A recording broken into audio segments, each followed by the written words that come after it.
Anda acá, bien, todo bien. Bueno, gracias por la invitación. Es un placer estar aquí otra vez, porque hemos estado, gracias a ustedes por estar, ¿sí? Hemos estado en tiempos más difíciles que ahora. No entremos en comparación porque sería preocupante, pero estuvimos aquí durante los 4 años del gobierno de Mauricio Macri. Y ahora, gracias, y ahora estamos encontrándonos en estos momentos de cierta incertidumbre política, ¿no? Me parece que hay. Y ustedes saben que cuando nacen Victorias Populares, en realidad el libro estaba terminado y ya había salido de imprenta una semana antes de que comience la pandemia. Tengo un ojo para el libro. Y entonces quedó ahí guardado. Y a mí me dolía que no podía salir, porque está claro que uno cuando escribe porque quiere que se lea, no para estar de acuerdo, pero para compartir esa mirada que uno tiene, ¿no? Y dije, qué lástima, porque para colmo, Victorias Populares no nace a partir del triunfo electoral. Entonces justo se dio el triunfo electoral, aparecía Victorias Populares, parecía que tenía un poco que ver con todo, y después vino la pandemia y terminó saliendo hace muy poquito. Y después dije, está bien que no salió antes, está bien, se tenía que dar de esta manera. Por muchas cosas que les voy a ir contando, pero sobre todo porque Victorias Populares nace cuando estaba presentando La Inquisición Neoliberal, que es mi libro anterior.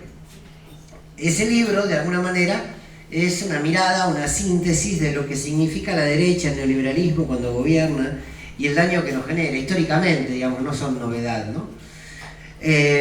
Y tuve la posibilidad y la suerte y la generosidad de tantos y tantas como ustedes de que pude recorrer casi todo el país presentando el libro.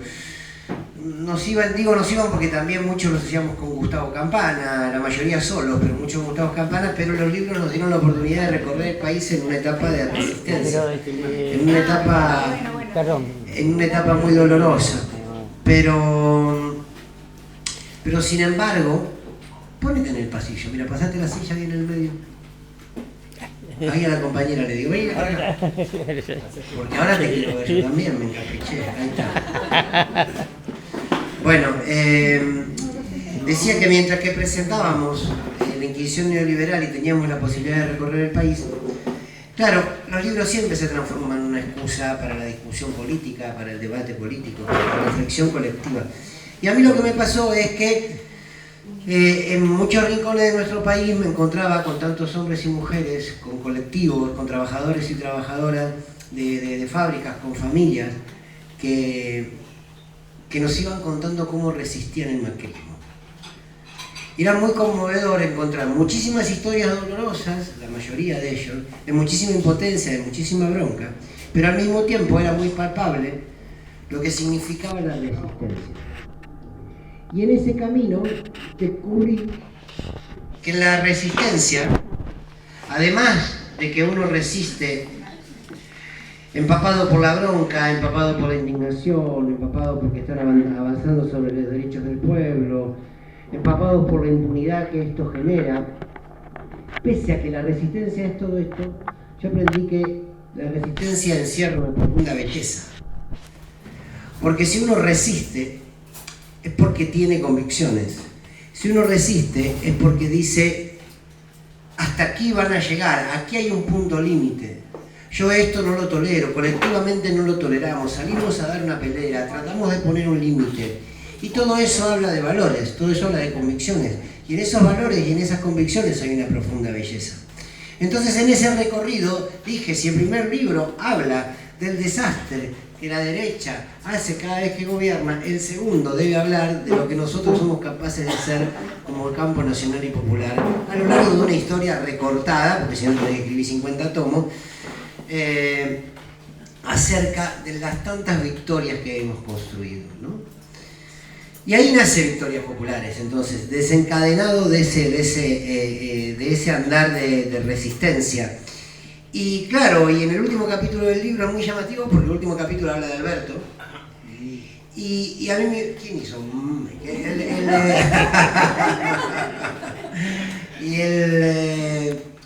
Y la verdad es que me hubiese gustado no tener razón en el final del libro.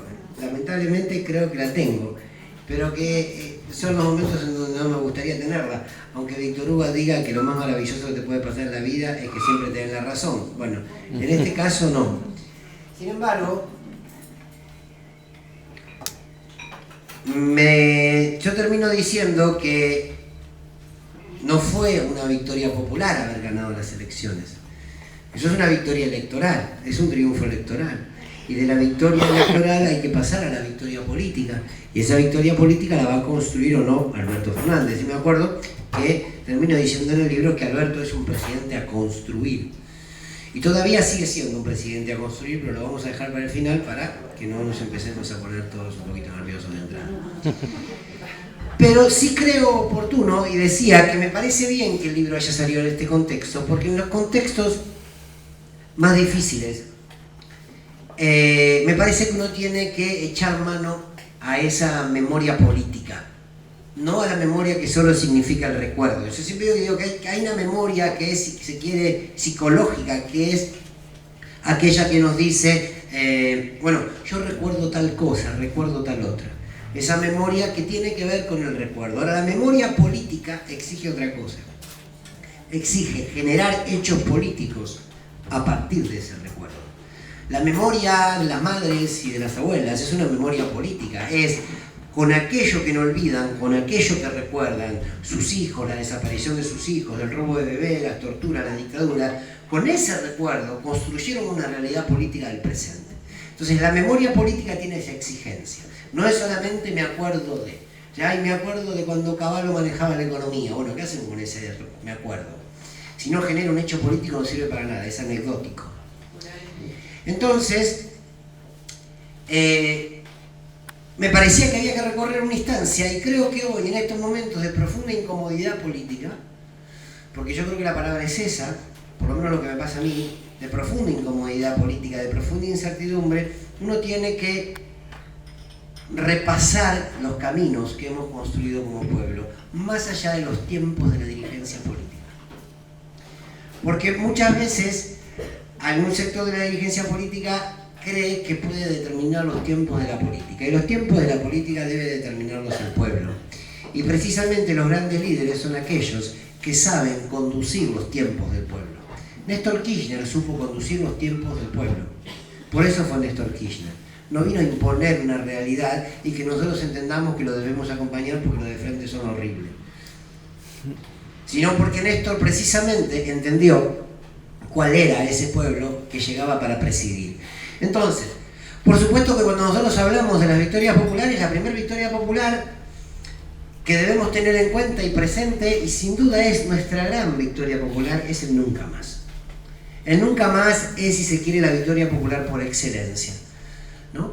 Porque fíjense que Mauricio Macri intentó avanzar con el 2x1, con los jueces a dedos, y no pudo. Nos hemos movilizado todos y todas, encabezado por supuesto por las madres, y no ha podido. Intentaron el negacionismo de la mano de los pérfidos y tantos otros, y no pudieron. El nunca más es una enorme victoria popular. Pero ahora en un ratito vamos a revisar cómo se construyó, para entender este presente. Porque este presente, o cómo salimos de este presente tibio, de este presente mediocre, de este presente sin decisión política, no le pongas esos adjetivos a Alberto, lo dije en general. Digo, este presente de tanta cobardía política hace que, otro más mal pensado, hace que tengamos que repasar eso. Por cierto, que Néstor Kirchner construyó una enorme victoria política. Y ahí, miren, hay muchas plazas que son la fotografía de una película. Nosotros tenemos plazas que son muestras de una victoria política, son la resultante de una victoria política. Pero permítanme hacer un paréntesis. Hablamos de victorias y no de éxitos. Y yo aquí, que parece un juego de palabras, no lo es. El éxito es, si se quiere, una lógica del modelo, una lógica del mercado, una lógica individual. Para ser un hombre exitoso o una mujer exitosa, debes cumplir con determinados parámetros, un determinado estándar, ser políticamente correcto, tener determinado criterio de belleza, determinado criterio de fealdad, determinado criterio de bondad. Digo, es un estereotipo construido por un modelo publicitario, económico, que construye productos y que te dice: en esta escalera sos exitoso. La victoria es colectiva y la victoria, la palabra victoria, le pertenece históricamente más al pueblo. Por eso Evita decía: sé que levantarán mi nombre y lo llevarán como bandera hacia la victoria, o el Che decía: hasta la victoria siempre. No, la victoria tiene otra. Nosotros, el modelo ofrece éxitos y frustración. Nosotros construimos victorias y tenemos derrotas. Pero la derrota también es una palabra que tiene peso, pero el derrotado es alguien que luchó. El fracasado no. Entonces, el modelo juega en esta lógica de éxitos y fracasos, y nosotros jugamos la lógica de victorias y derrotas. Y les decía que hay plazas que para mí han sintetizado enormes victorias populares. Por supuesto, el 17 de octubre. Por más que yo no vengo del peronismo, el 17 de octubre es una enorme victoria popular. Y muchos y muchas me dirán: bueno, porque nace el peronismo. Sí, por supuesto. Pero por sobre todo, para mí es una victoria popular porque por primera vez en la historia se consolida un vínculo fuerte e inquebrantable hasta el día de hoy entre un pueblo trabajador, trabajadora y un líder. Aparece la figura del conductor y del líder político. Ya ese hombre, esa mujer humilde, trabajadora, obrero, descamisada, cabecita negra, como quieran llamarla, encontraba una síntesis política. Se organizaba políticamente. Decía: tengo una conducción, yo sé que mis derechos se van a ir construyendo y que daremos batalla y que escribiremos la historia siguiendo a este hombre. Eso aparece por primera vez. Si bien Irigoyen había logrado algo de eso, no fue de la contundencia, claro está, de Perón. Ahora bien, eso es una enorme victoria popular.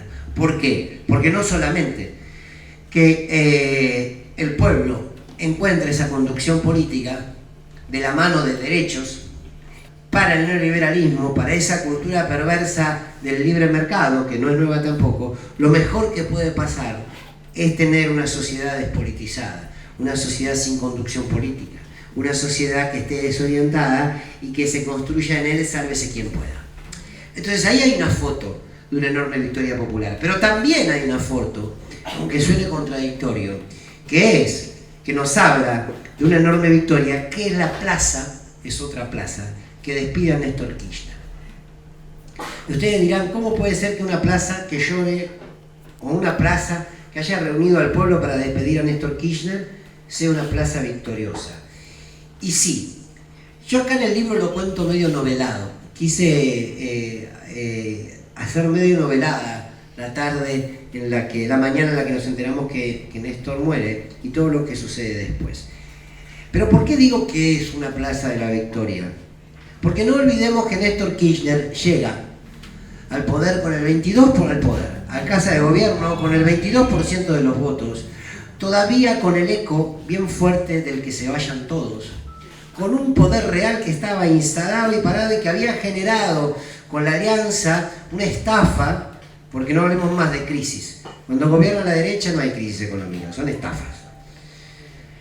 Esa estafa planificada del 2001, Néstor llega con una sociedad quebrada económicamente, quebrada en términos de vínculos, pero sobre todo con la política despreciada. Aquel grito del que se vayan todos era un grito que seguramente lo que estamos acá lo hemos expresado, pero era un grito que le decía a la política que se vaya. Y como dice Gustavo Campana, no les decíamos al poder real que eran los verdaderos titiriteros de esos dirigentes políticos. Pero ese que se vayan todos todavía estaba latente. No nos olvidemos que Néstor Kirchner además recibió el pliego de condiciones de escribano, diciéndole: tenés que cumplir estos 10 puntos. Pero Néstor Kirchner se transformó en un líder, en un conductor político, porque entendió la coyuntura. Y lo primero que entendió fue que lo que él debía recuperar era la política. Sabía que había que recuperar el trabajo, sabía que había que recuperar la educación, sabía que había que reducir la pobreza, sabía que había que desendeudarse, pero sabía que no podía hacer nada de eso si él no construía o reconstruía el vínculo con la política. Por eso estoy convencido que cuando el 25 de mayo de 2003 Néstor Termina su primer discurso, ese discurso que lo escribe Néstor, Zanini y Cristina, los tres. El final más brillante lo escribe Cristina. Es verdad, es verdad. No le quita mérito a Néstor, pero la verdad es que cuando Néstor termina ese discurso, ustedes se van a acordar muy bien, que sale del Congreso, salta una valla y se arroja literalmente a los brazos de su pueblo. Para mí esa foto es muy fuerte, porque él construye una síntesis política. De alguna manera el mensaje es, ustedes desprecian a la política porque la política estaba lejana. ¿Sí? Ustedes desprecian a la política, miren, yo soy político, yo soy presidente. Termino de asumir y me arrojo literalmente a los brazos del pueblo. Ese hombre que comenzó su gobierno en los brazos del pueblo, se fue de esta tierra abrazado por ese mismo pueblo. Esa plaza es una plaza de la victoria porque era una plaza de todo un pueblo llorando a un político. Entonces, del que se vayan todos y la política es una porquería, a toda una plaza, a todo un pueblo llorando a un hombre. Y ese hombre era político.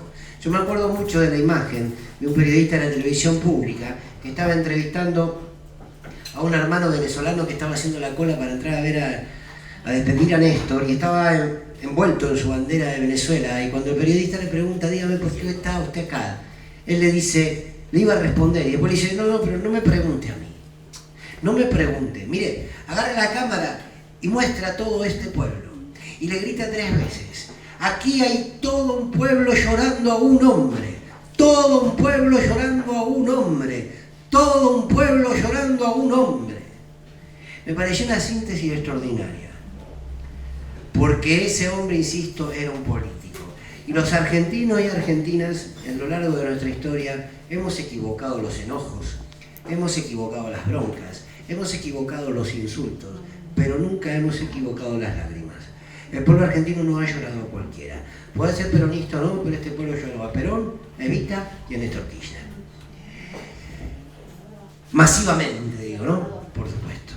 Y ahí hay una enorme victoria en esa plaza, de los obreros entrando a despedir a Néstor. Pero también hay un capítulo de continuidad, que es la plaza de Cristina del 9 de diciembre. Porque esa plaza era la plaza del gracias a la política. Era la despedida de Cristina, era gracias a Cristina, pero Cristina era una política que había demostrado que si el pueblo se empodera y se organiza y se tiene convicción política, se puede transformar. Entonces, fíjense cómo ese proceso de despolitización, a partir de Néstor Kirchner, va construyendo una sociedad más politizada, y siempre que la sociedad y que el pueblo se politizó, vinieron los avances de derechos. Cuando el pueblo se despolitiza, cuando se enoja con la política, que se puede enojar, pero digo, cuando rompe el vínculo con la política, eso se empieza a destruir. Ahora, cada una de estas plazas llevaron todo un recorrido. Llevaron todo un recorrido.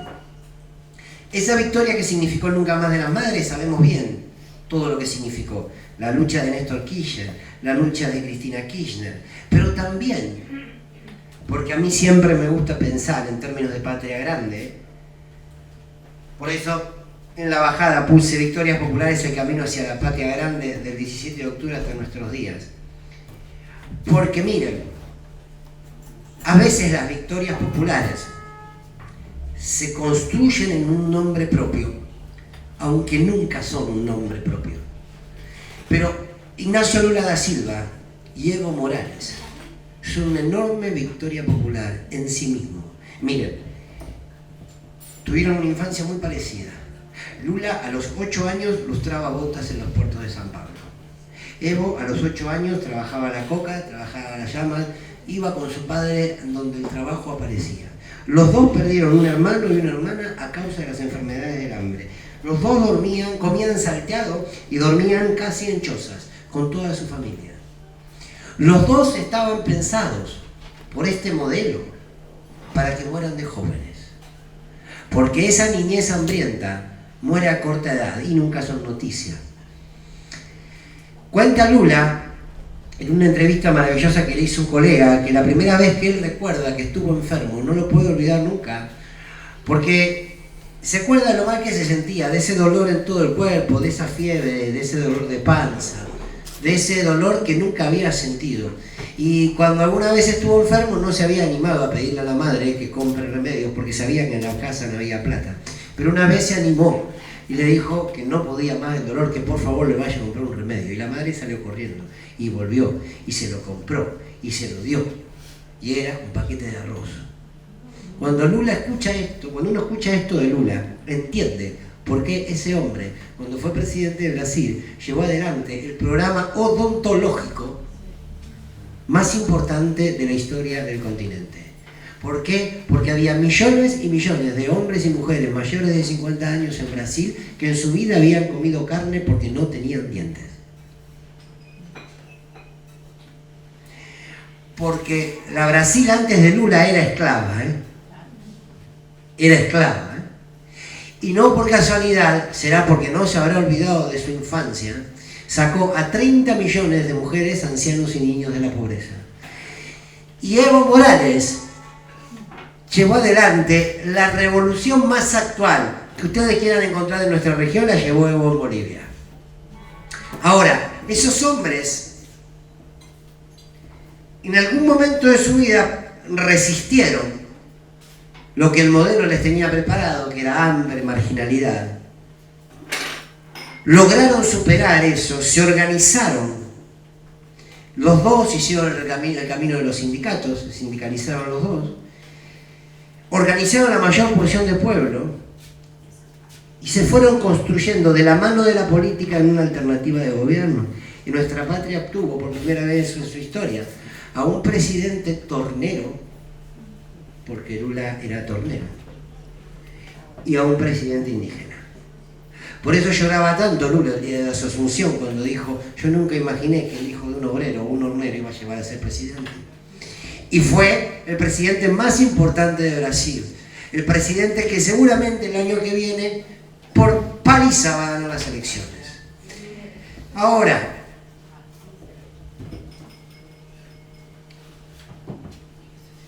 hubo una característica en esas luchas, tanto en Evo, como en Lula, como en Chávez, como en Néstor Kirchner, como en Cristina Kirchner, como en Perón y en Evita, y si quieren sumémoslo también a Alfonsín. No los estoy comparando, estoy poniendo las luchas que dieron. Miren, cuando en este presente uno escucha que nunca están dadas las condiciones para hacer básicamente nada, no están dadas las condiciones para llevarle adelante la ley de medios, no están dadas las condiciones para dejar de pagarle más pauta a Caín de la que le pagaba Macri, no están dadas las condiciones para enfrentar al poder concentrado formadores de precios, no están dadas las condiciones para regular el tema de las exportaciones y del campo, no están dadas las condiciones para posicionarse firme de verdad, no en el discurso, frente al Fondo Monetario Internacional. Cuando uno escucha que nunca están dadas las condiciones, uno se pregunta, porque ahí está la clave, por eso digo que me parece que es importante en estos tiempos volver a esa memoria política. Yo me pregunto, ¿cuáles eran las condiciones favorables que tenían las madres de Plaza de Mayo en plena dictadura cuando daban esas marchas exigiendo la aparición con vida de sus hijas y de sus hijos? ¿Cuáles eran las condiciones favorables? Si se las llevaban y las desaparecían a muchas de ellas. ¿Cuáles eran las condiciones favorables que tenía Néstor Kirchner con un país despolitizado, enojado con la política, endeudado hasta el fondo del pozo, sin un peso y con el 22% de los votos? ¿Cuáles eran las condiciones necesarias? No existieron, se construyeron. Porque las condiciones en política se construyen, no caen de un paracaídas. Entonces, claro, es muy difícil construir victorias populares si no existe una convicción política que sea ese faro, sabiendo que todo aquel que llegue a la casa de gobierno o a cualquier casa de gobierno de cualquier parte de nuestra región, que llegue a representar y a defender los intereses del campo nacional y popular, debe saber que nunca va a salir sanito, limpito y tranquilo nadie que llega a la casa de gobierno defendiendo el campo nacional y popular. Sale de esa casa de gobierno con tranquilidad, con paz y se va a una estancia a descansar. porque a Perón lo bombardearon y lo metieron preso, porque Evita murió a los 33 años porque dio la vida por un proyecto que era sin duda para ella el peronismo, porque Néstor Kirchner entregó la vida en esa lucha, porque Cristina Kirchner la persiguieron y la quisieron meter presa, porque a Chávez le intentaron dar un golpe de Estado y luego murió también en esa lucha, porque a Evo le dieron un golpe de Estado y después pudo retornar por la resistencia del pueblo, y porque Lula terminó preso. Y con Correa también intentaron asesinar a las fuerzas policiales. ¿Por qué? Porque representaban al pueblo. Por lo tanto, si querés gobernar y representar y decir que sos el representante de un gobierno nacional y popular, no solamente no te podés permitir que Milagro Sala siga presa, sino que no te podés permitir hacer política discursiva y no dar las disputas que hay que dar, porque así no se transforma nada. Porque lo diga un estúpido como yo, no, porque lo dice la historia. En ese escenario de convicciones, de la clara conciencia que las correlaciones de fuerzas se construyen, es donde hay todo un antecedente para ir en pos de nuevas victorias. Ahora, me parece que hay procesos en donde las cosas no están claras.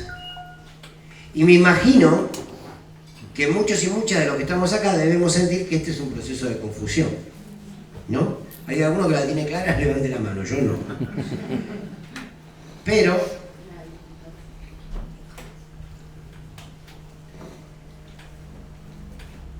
me parece que hay algo, me meto un poquito en la coyuntura y no me voy de Victorias Populares porque hablo también de esto, pero con la mirada de hace 2 años atrás, que lamentablemente es la misma. Me parece que hay muchas cosas que son importantes entender de este presente. Primero, el tiempo es un privilegio de los que pueden esperar. Por lo tanto, hay todo un pueblo, el 40% de nuestra población, y el 56% de los menores de 16 años, niños y niñas, que hoy en día son pobres en la Argentina, que no pueden esperar. Por lo tanto, aquí entre nosotros, como amigos, amigas, compañeros, compañeros, la desilusión, la desesperanza y la desmotivación la tiramos por la ventana. Si nosotros podemos estar aquí, comiendo algo, o después podemos ir a nuestras casas, y estar en un lugar agradable y mirarnos una película y tomarnos otra cervecita por la duda, o tener un lugar donde dormir. Y mañana tenemos la seguridad que vamos a poder almorzar. Para nosotros la esperanza no es una opción. Para nosotros la esperanza es una obligación. Porque si nosotros que tenemos esos derechos básicos garantizados no tenemos esperanza, ¿qué le queda a esa mitad de nuestro pueblo que hoy en día no sabe, esta noche no sabe si puede comer? Dicho esto, estamos en un momento de una profunda incomodidad política que creo que la debemos analizar colectivamente. Primero, para entender que la historia no empezó con nosotros y no va a terminar con nosotros. Punto 1, lo pongo así como punto, de paso me voy convenciendo yo también. Punto 2. Nos hemos acostumbrado mal.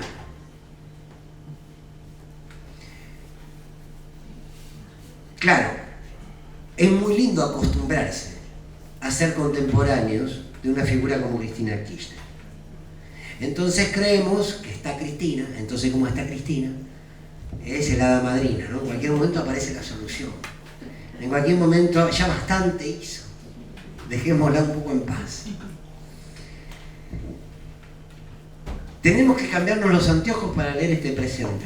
No podemos leer este presente con los anteojos del kirchnerismo. ¿Qué quiero decir? Que hay que dejar de defender, representar las ideas, no, todo lo contrario. Pero no leamos la política de presente con los anteojos del kirchnerismo. ¿Por qué? Porque no gobierna el kirchnerismo. Y ustedes me dirán, pero Cristina lo eligió Alberto. Sí. ¿Se equivocó? En un rato le respondemos. Pero previamente digo algo. Si se aburren me interrumpen, pero me parece que es importante analizarlo. Mucho se dijo, yo fui uno de los que puteé, tengo todos los audios grabados del día en que me enteré que Alberto iba a ser candidato a presidente. Mi familia contenta, bueno, hay una fórmula, yo puteando y tengo los audios guardados. La elección de Cristina es una elección de enorme responsabilidad política e histórica.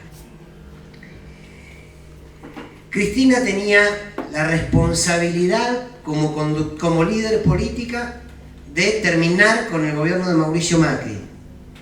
Y tenía que dar dos movimientos.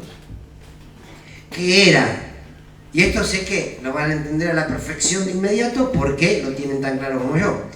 Tenía que ir a buscar a las dos personas que habían construido el anti-kirchnerismo dentro del peronismo. Y esas dos personas eran Sergio Massa y Aníbal Fernández. Alberto. Y la ecuación era facilísima. Lo traigo a Massa, lo traigo a Alberto, perdónenme, pero Alberto igual a Repsol, Alberto igual a Karim, Alberto igual Espacio Cumplir, Randazzo, Movimiento Evita, Carolina Stanley, Mañeto, año 2017, para que Cristina pierda las elecciones en la provincia. No tengo la culpa yo que hayan hecho eso, es un hecho de realidad, no es una opinión. Lo tenía que traer. ¿Por qué lo tenía que traer? Lo dijo Cristina en una de las cartas de hace poquito tiempo. Porque necesitábamos luego de Macri un presidente al que todos le abran la puerta. Y a mí no me las iban a abrir todas la puerta. Después vendría otra discusión, abrir la puerta ¿para qué? Porque para ir a jugar no era. Bien, ahora lo trae Alberto y lo trae a Massa. Bien, se gana caminando. Cristina era la garantía de la victoria electoral, pero Cristina no era ni es la garantía de la victoria política. Porque como también Cristina lo dijo en una carta, en esa misma carta, el presidente es Alberto Fernández. Y las decisiones las toma Alberto Fernández. Cristina cuando aparece habla, y cada vez que habla un quilombo padre, pero habla. Entonces, nosotros estamos en un presente, por eso yo en el libro digo de que Alberto es un presidente a construir. ¿Por qué? Porque la derecha quiere que Alberto, la oposición, Clarín, quiere que Alberto sea Menem. Un sector del gobierno quiere que Alberto sea un presidente conservador de centro derecha. Y el kirchnerismo quiere que Alberto entienda que el proceso por lo cual Cristina lo elige era un proceso que a mí me gusta sintetizarlo como una especie de nestorización de la política. También Néstor agarra un país quebrado, destruido, ¿y qué hace Néstor? Construye transversalidad. Golpea todas las puertas, los convoca a todos. Esa era, uno entiende la idea de Cristina con Alberto. Porque además Alberto había vivido esa experiencia, junto con Néstor. Que te abran las puertas, sumar, reconstruir. ¿Para qué? Para que en una segunda etapa de gobierno venga una profundización, a igual que la hizo ella, con Axel, con vaya a saber con quién, con Máximo, con quién. Por tanto, Cristina construye un poder político, un poder electoral que debía constituirse como un poder político. Bien. Por lo tanto, a nosotros no nos tiene que asustar la tensión política que existe, ni el conflicto. Yo sé que inquieta, y inquieta a todo el mundo. Y hace que nos peleemos entre colegas, que se peleen entre compañeros, inquieta. ¿Por qué Cristina mandó a presentar la renuncia de todos sus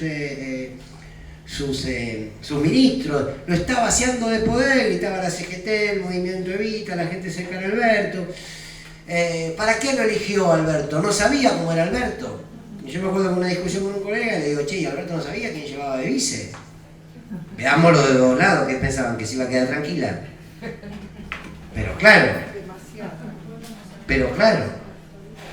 El problema es si nosotros creemos y nosotras que la política... A ver, el problema es si Alberto se sigue convenciendo de que la política es diálogo. Y es una mentira que la política es diálogo. La política tiene al diálogo como un instrumento para resolver algunas disputas. Pero la política es conflicto. La política es tensión. La política es disputa de intereses. Y a partir que se plantea ese escenario aparecen los recursos. El diálogo, qué sé yo, las movilizaciones, la rosca política, algunos traicionarán o no, y cada cual hará su juego. Pero primero es conflicto y tensión, y además ahí es como acumulás políticamente. Cristina entiende eso de la política. Ustedes se acordarán la 125, como para olvidarla. La 125, muchos dijeron, fue una gran derrota del kirchnerismo. Si bien fue una derrota en términos legislativos, porque no se consiguieron los votos, fue una enorme victoria política la 125, porque nace el kirchnerismo en la 125. Entonces, lo que en los palacios fue una derrota, en las calles fue una victoria. Por donde se la mire. Por donde se la mire. Ahora, tenemos que entender que es tensión, que es conflicto, entonces no tiene que asustar. Cristina lo tensiona a Alberto para este lado. La verdad es que de Massa no puedo decir mucho. Hoy en día Massa al lado de Alberto es Camilo Cienfuegos y Che Guevara juntos. Estoy totalmente sorprendido, se lo aseguro. Quiero decirles que si este gobierno no se dañó aquel día de la presentación de las renuncias y que Alberto sale por página 12 a decir a mí, así no me van a sacar nada, y después Cristina le metió la carta y lo dejó todo. Bueno, si alguien trabajó mucho por el equilibrio y trabajó mucho para que no haya ruptura fue Massa. Y trabajó no en forma neutral, trabajó claramente junto con Máximo. Digamos, no es que trabajó diciendo vayan un poquito de cada cosa al estilo Massa, no. Entonces, a lo mejor ahí tenemos un futuro guerrillero oculto. Bueno, no, pero digo, tenemos que recorrer un proceso de madurez política, de entender que este es un momento de tensión y la noticia que tengo para traerles es que a partir del lunes va a ser peor. Claro. A ver, depende cómo salgan las elecciones, por supuesto. Pero vamos a suponer, con el escenario que tenemos, hola compañero, que lo tiene atrás muerto de calor, cocinando. El escenario, vamos a imaginarnos que se repite el de las PASO. Vamos a pararnos sobre lo que tenemos hasta ahora. Que entre paréntesis digo, no es una victoria de la oposición. Sepamos diferenciar lo que es la victoria ajena o la derrota propia. Y los resultados de las elecciones marcan la debilidad del gobierno, no la fortaleza de la oposición. No nos equivoquemos en eso. Porque si hacemos esa lectura, bueno, no me quiero ir, pero bueno, ustedes ya igual me siguen, ¿no? Que me voy de uno para el otro, pero en algún momento vuelvo. Bueno, me tengo que acordar de dónde estaba para volver, pero... Massa guerrillero, sí. No, pero digo, después del lunes la tensión va a ser fuerte. Va a ser fuerte. ¿Por qué? Porque es un frente de gobierno que tiene intereses, objetivos en común en lo macro, pero después también existen, por cierto, intereses que son distintos y tensiones que se van a dar distintas. Pero además se va a sumar algo. No solamente hacia dónde se va a ir con el Fondo Monetario Internacional, no solamente qué se va a hacer con la inflación, qué se va a hacer con los precios, qué política real se va a llevar adelante. Yo entiendo la pandemia, la sufrimos todos y la seguimos sufriendo. Ahora digo, la pandemia más el gobierno de Mauricio Macri hicieron este desastre. No es culpa de Alberto Fernández este desastre, pero la continuidad de este desastre sí es responsabilidad de Alberto Fernández. Y hay cierta diferencia entre la culpa y la responsabilidad, ¿no? Pero ya es momento de hacerse cargo, porque si no somos igual a Marco Peña diciendo cuando hablaban de la herencia, de la herencia, de la herencia. Ya está. Cuando se gobierna no se puede gobernar para todos. Es antinatura gobernar para todos. Porque eso partiría, lo que son sí para todos es construir derechos. Que no le quitan nada a nadie, sino que le dan la posibilidad a distintas minorías. Pero precisamente vamos a comenzar un proceso de enorme disputa política y hay que salir de la lógica de pensarlo como el Boca River. ¿Por qué? Porque tenemos todo permitido, menos en oposición.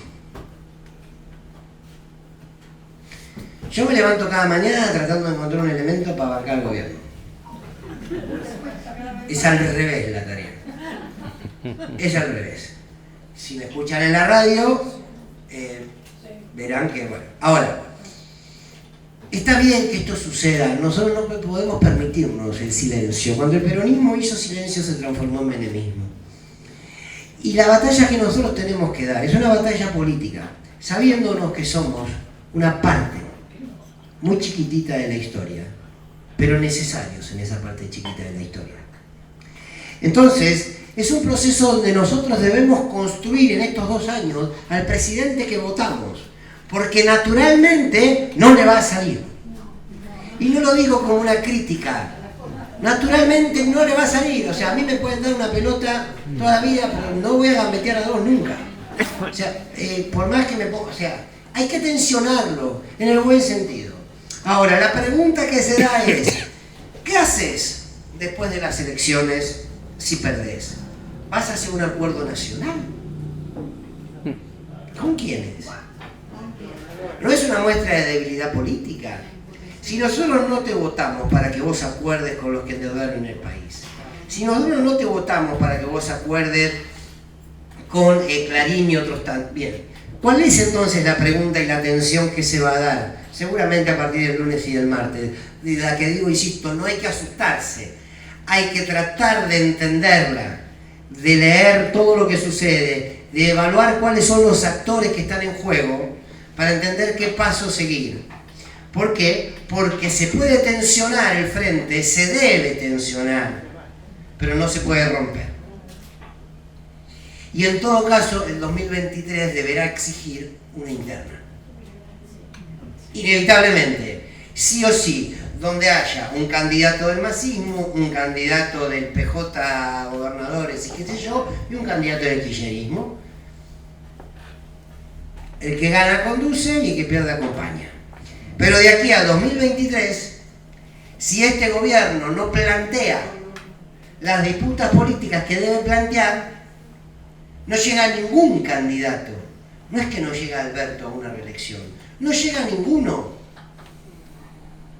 Entonces, lo que no podemos permitir en estos tiempos es un proceso de despolitización que hay nuevamente. Porque nuevamente hay un proceso de despolitización.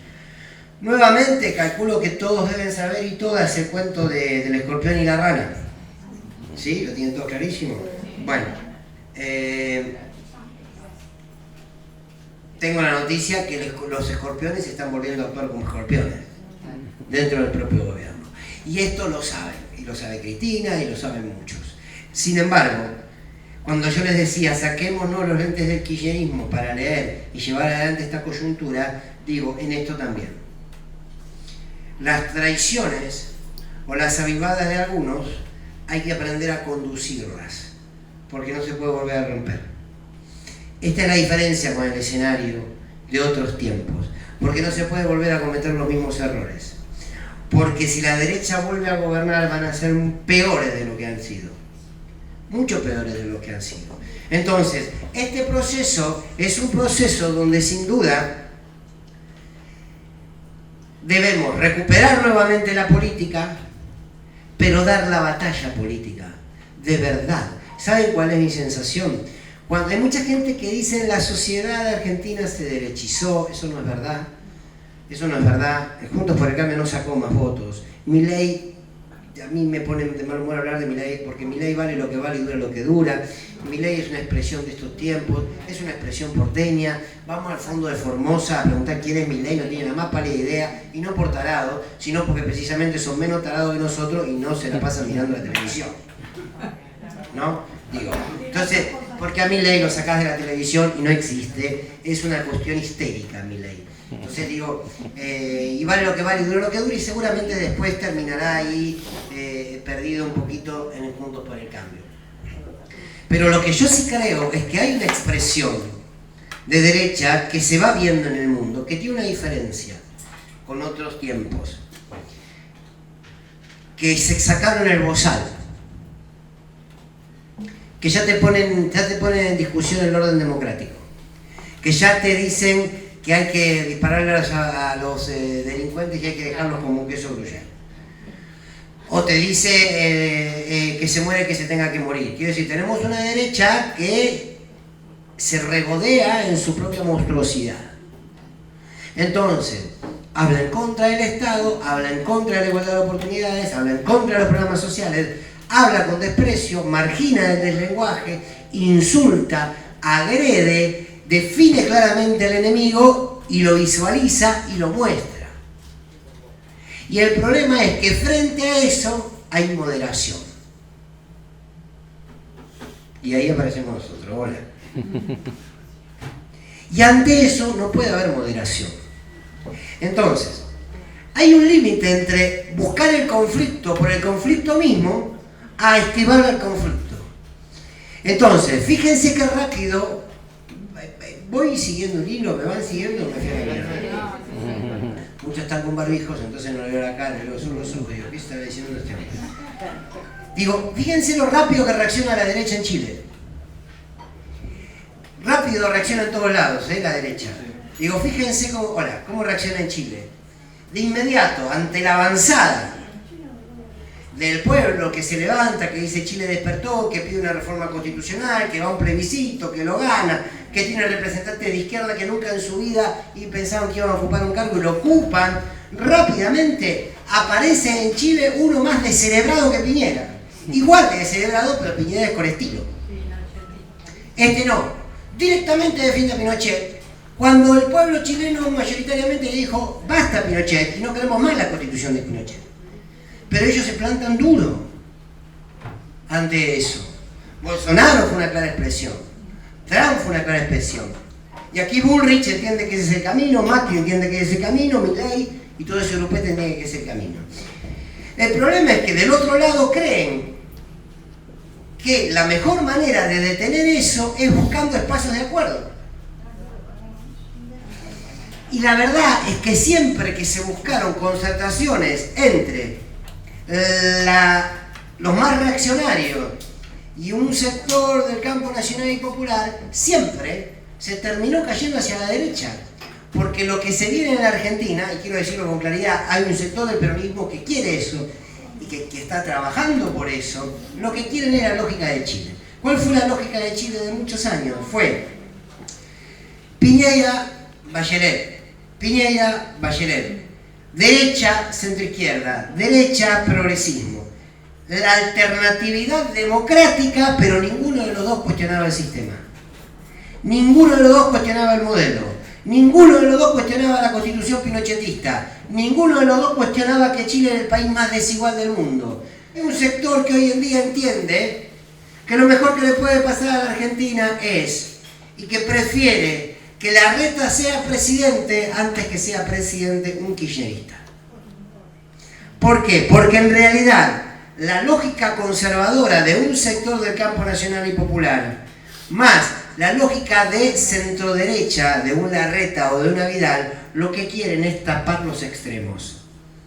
O sea, pongámosle una tapa al kirchnerismo y pongámosle una tapa a la expresión salvaje de la derecha y construyamos esta falsa alternatividad democrática, donde lleguemos a un acuerdo nacional para terminar con la indemnización, lleguemos a un acuerdo nacional porque en el fondo y al cabo lo estamos haciendo por las pymes, porque ahora empieza el discurso ese, ¿no?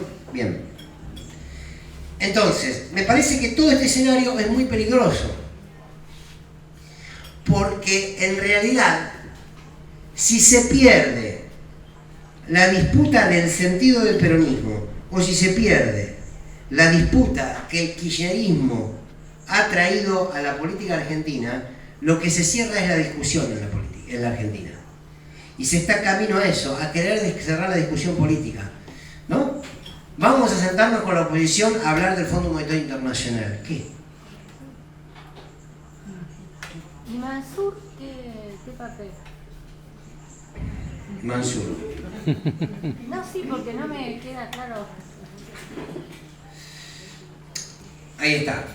Mansur es que el gobierno empiece a teñirse del peronismo tradicional, feudal, conservador, que sabe cómo consolidar el poder. No te va a transformar nada. Son los administrativos de la política, ¿no? Digamos, hay gente que entiende que la política es un instrumento de administración, Alberto, y están quienes entienden que la política es un instrumento de transformación. Entonces, Mansur aparece como una cercanía del presidente para con los gobernadores. Lo mismo Insaurralde. Insaurralde aparece como una persona que puede articular con los intendentes. ¿Por qué Axel no lo estaba haciendo tanto? Porque también hay que decir una realidad. El kirchnerismo tiene una manera de conducir políticamente que es brava. Y esto también hay que decirlo. La diferencia, a veces, ¿cómo? Innecesaria. Necesaria. Un poquito de fútbol en el fútbol. Sí, pero yo creo que tendría que encontrar un equilibrio. Porque hay una diferencia entre el conductor y el líder. Néstor era conductor, Cristina es líder, Fidel era líder, Chávez era líder, Lula era conductor. ¿Cuál es la diferencia? Néstor, vamos a imaginar, Néstor tomaba qué sé yo, iba a llevar adelante la ley de paritarias. Néstor, ¿qué hacía antes de anunciarla? Llamaba a todos los dirigentes sindicales. Le decía, muchachos, voy a llevar adelante un proyecto de ley paritarias todos los años, va a ser ley, va a ser obligación. Todo fenómeno, había pensado en esto, todo fenómeno, todo. Vayan a comunicarla a los compañeros, la voy a anunciar en 3 días. Claro, los dirigentes sindicales iban a cada uno de sus espacios y decían, porque con Néstor estamos trabajando, porque con Néstor estamos llevando adelante la ley de paritarias, qué sé yo. Y el día que Néstor lo anunciaba con todos los sindicatos en su espalda, bancando la medida. O sea, ¿quién capitalizaba esa buena medida de gobierno? Néstor, claro, pero la capitalizaba toda la conducción, por ejemplo, de los sindicatos. Eso hace un conductor. Néstor te puteaba, después te ponía los puntos, después te invitaba a comer un asado y después terminabas amigo, convencido, haciendo lo que él te dijo.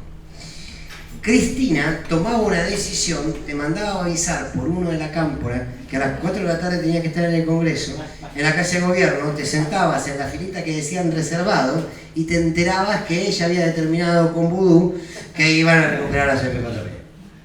¿Quién capitalizaba? La líder, Cristina. Yo en un momento, cuando tuve la oportunidad de entrevistarla en la radio, en el 2017 se lo dije, se lo pregunté. Le dije, mi sensación es que entre usted y el pueblo no hay nadie. Y eso me parece que no habla bien de la política. Y me dijo, tenés razón. Pero también lo hizo como una autocrítica para la dirigencia de los mandos medios. ¿Cuántos dirigentes de mandos medios hay que se banquen? ¿No? Son contados con los dedos. Hoy en día parece que nuestro país no tiene dirigencia política. No tiene conducción política. ¿Cuál es el problema del liderazgo? Que no es que sea un problema, a veces las conducciones también, pero Néstor pudo construir esa transversalidad porque Néstor condujo. Cuando Néstor estaba vivo, Cristina lideraba, Cristina era la que te hablaba, Cristina te movía masas, Cristina todo el mundo se emocionaba y Néstor te iba al territorio a hablar con los intendentes. Cuando muere Néstor, Cristina se queda sin ese territorio, sin esa conducción del territorio y queda la líder. Manda a conducir a la cámpora y la cámpora conduce creyendo que era Cristina. Que si bien lo era en términos de organización, se confrontaba con otras organizaciones, como pasó, y es parte de la política. ¿Qué suele pasar cuando los liderazgos no están? Suele haber un gran desconcierto. Pasó cuando muere Chávez. Maduro claramente no es Chávez, más allá de todo lo que está viviendo Venezuela, en un pueblo que, bueno, pasó cuando muere Perón. Desaparece el líder y aparecen todas las teorías y los teoremas. Entonces tenés 52 peronismos distintos. Todos lo interpretan como tienen ganas. Entonces, Perón era estatista y resulta que Menem regaló el Estado, pero Menem era peronista. Bien, para no aburrirlos, digo, Mansur aparece como eso. Pero entonces, el ejercicio de estos tiempos, estoy convencido que es entender algo que me dijo Eve. Yo hablo todo lo que puedo con él. Y cuando empecé a escribir este libro, dije lo primero que quiero hacer es hablar con Eve, porque si hay alguien que sabe de Victoria es Eve.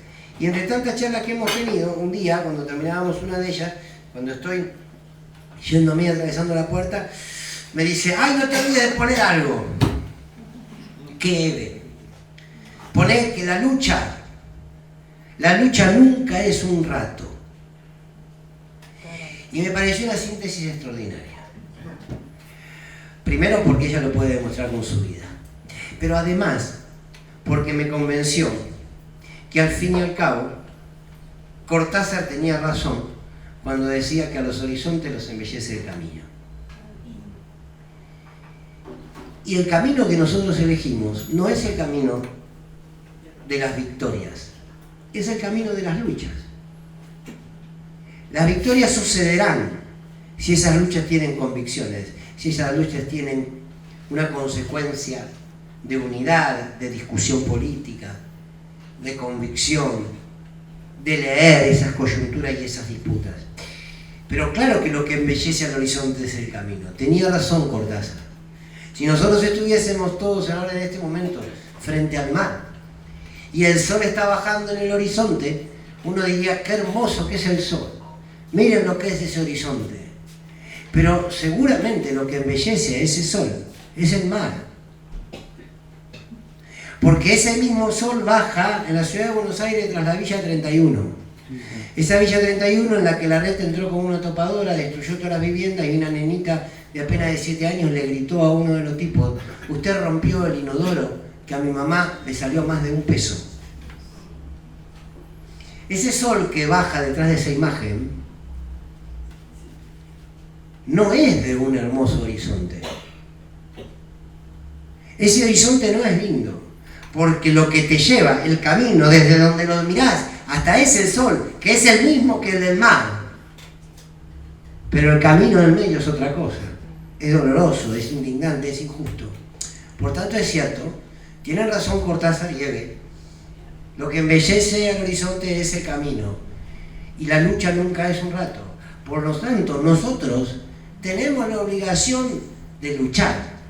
Las victorias a lo mejor las verán nuestros hijos, las verán nuestros nietos, porque como dice mi querido amigo Gustavo Campana, porque nosotros luchamos por lo mismo que lucharon nuestros viejos, por lo mismo que lucharon nuestros abuelos, y ojalá nuestros hijos, nuestros nietos, luchen por lo mismo que nosotros estamos luchando hoy. Y hoy tiene un nombre, que lo puede liderar, que lo puede conducir, sí.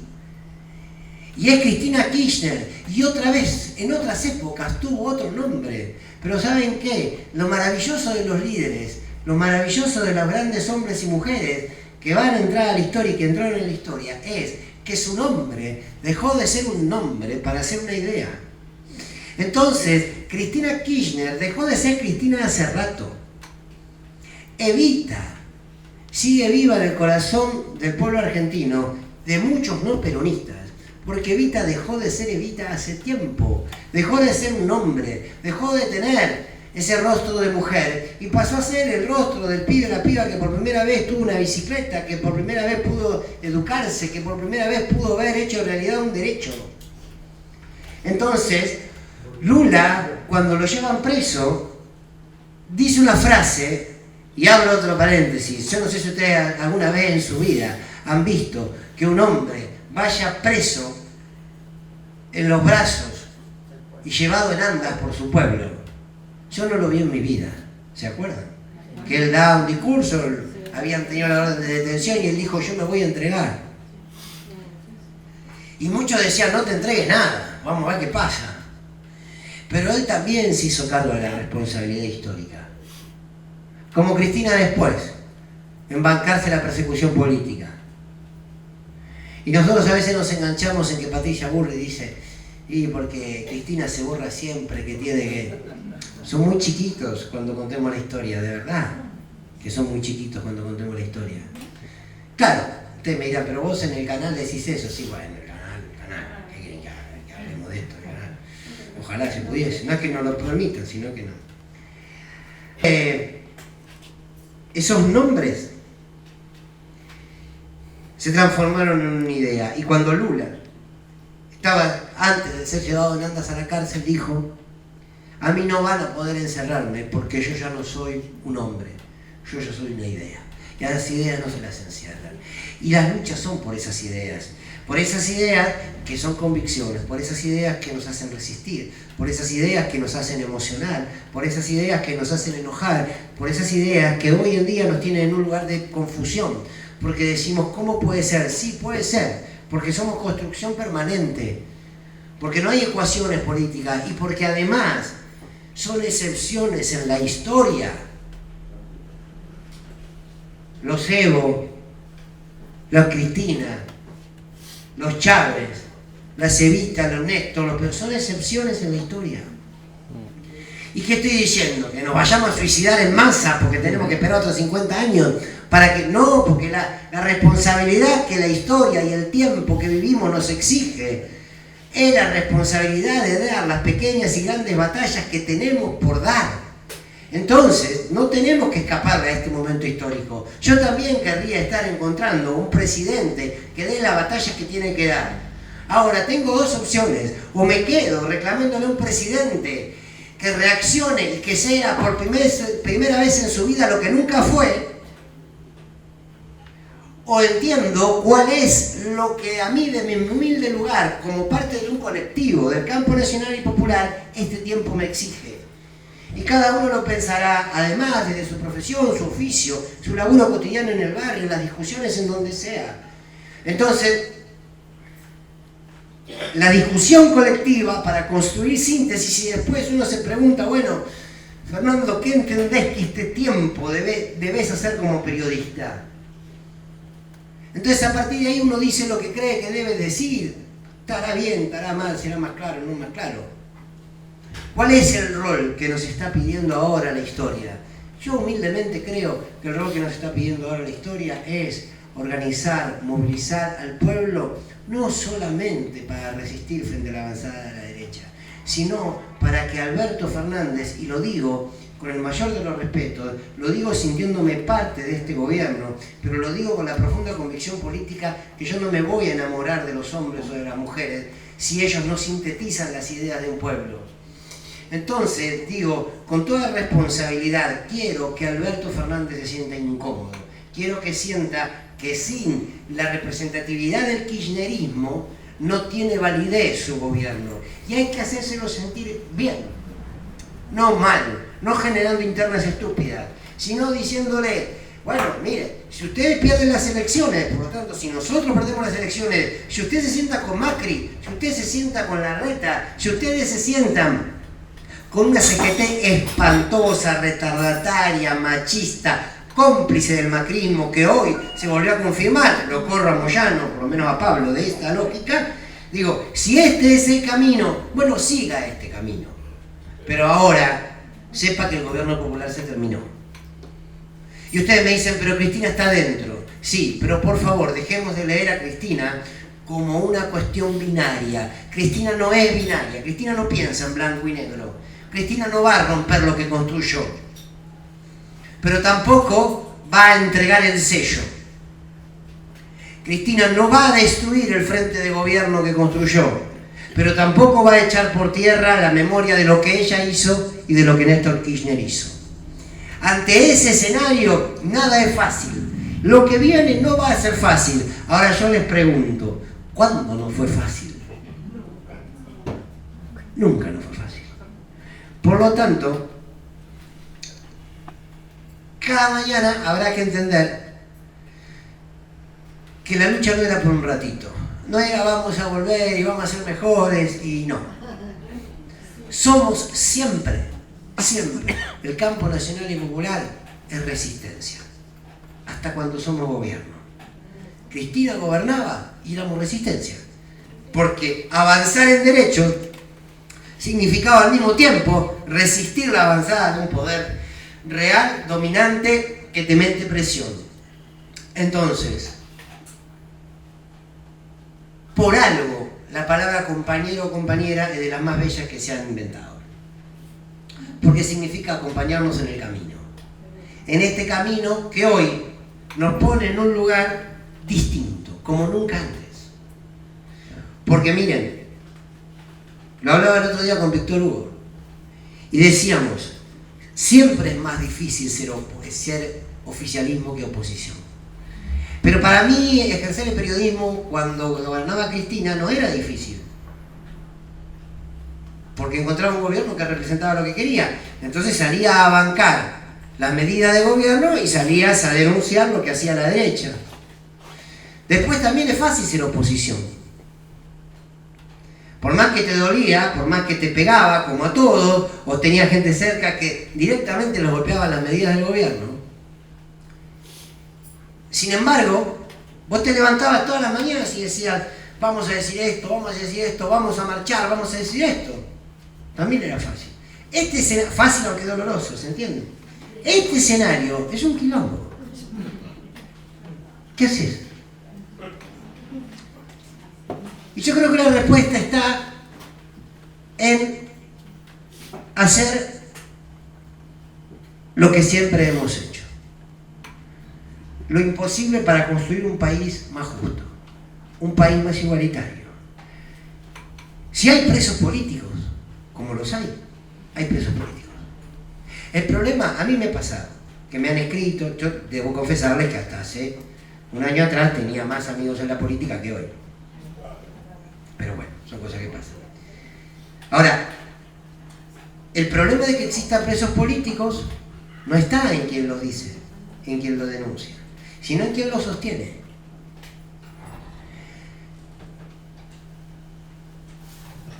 Decir que en la Argentina hay presos políticos, decir que en la Argentina hay pobres porque se continúa con un margen de desigualdad infernal, decir que en la Argentina hay pobreza por la pandemia, por Macri, pero porque no se quiere tocar ningún poder concentrado, eso no es hacerle el juego a la derecha.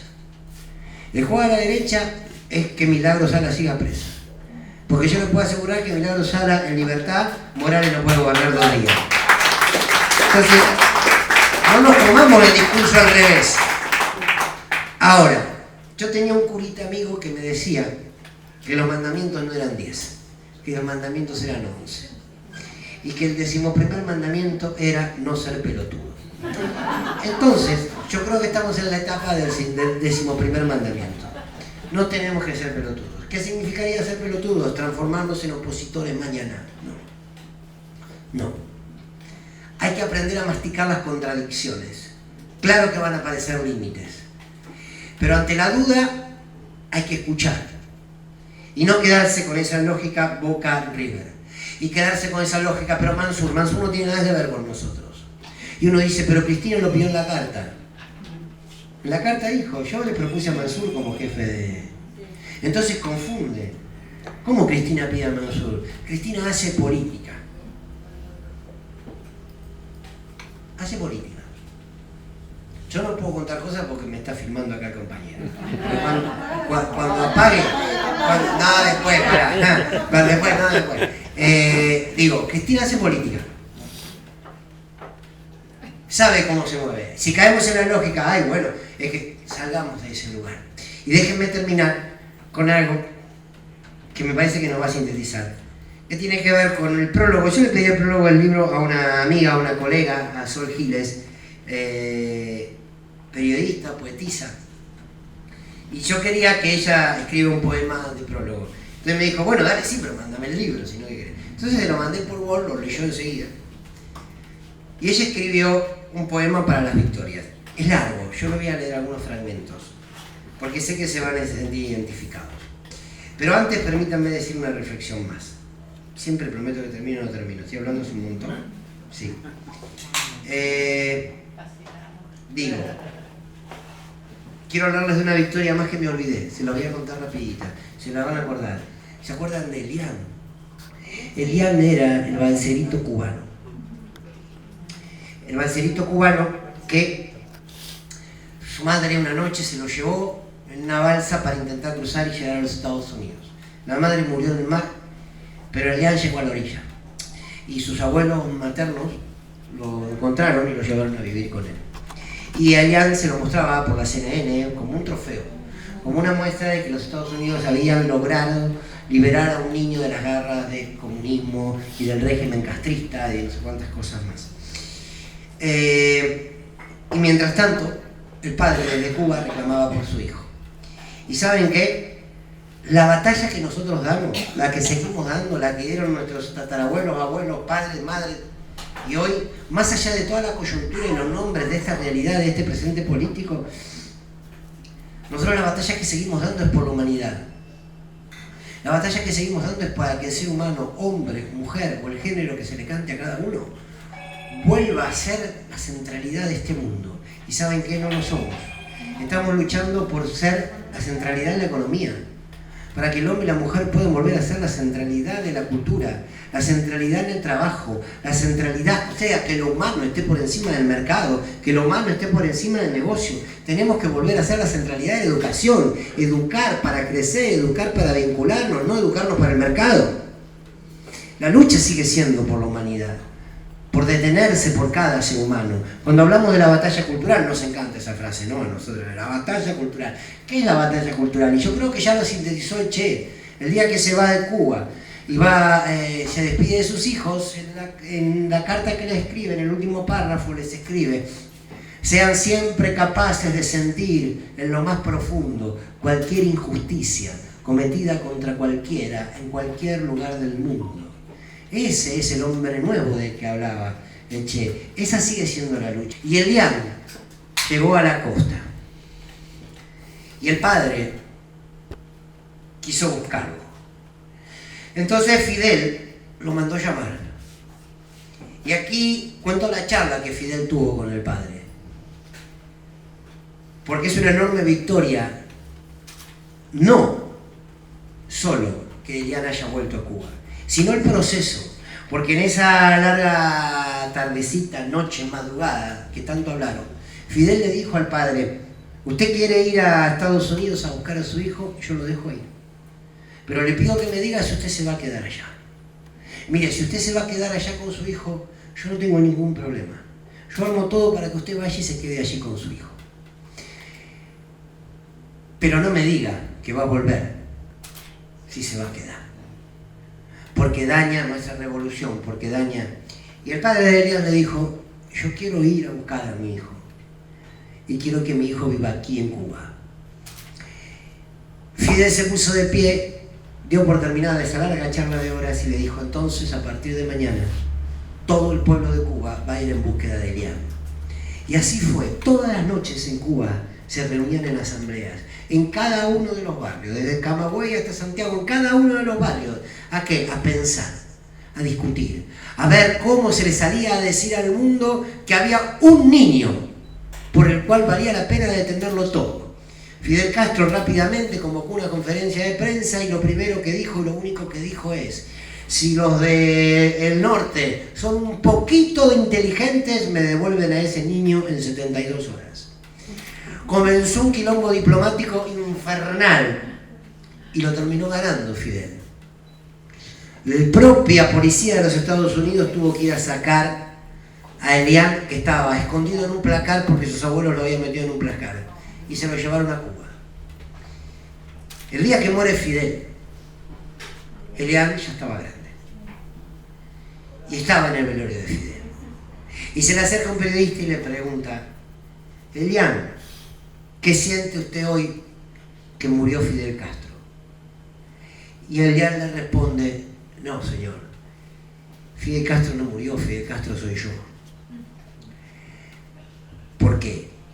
Porque Fidel Castro dejó de ser un hombre para ser una idea, en un pibe en la que toda una isla decidió detenerse por él. Un ser humano, mientras el mundo convive con una mortalidad infantil, con refugiados, con niños y niñas que escapan de las guerras, que escapan de las hambrunas, que escapan de modelos económicos, y aquellos que generan esas guerras, aquellos que generan esos modelos económicos. Si construyo una victoria en una marcha, en un calabozo, en la escuela, en la iglesia, todo lugar me es ajeno si no canto y digo. Levanto los dedos y aparecen mis manos y ya no están solas. La historia le ha dado el don a las victorias de no comprenderse en singular, como nosotras, como nosotros.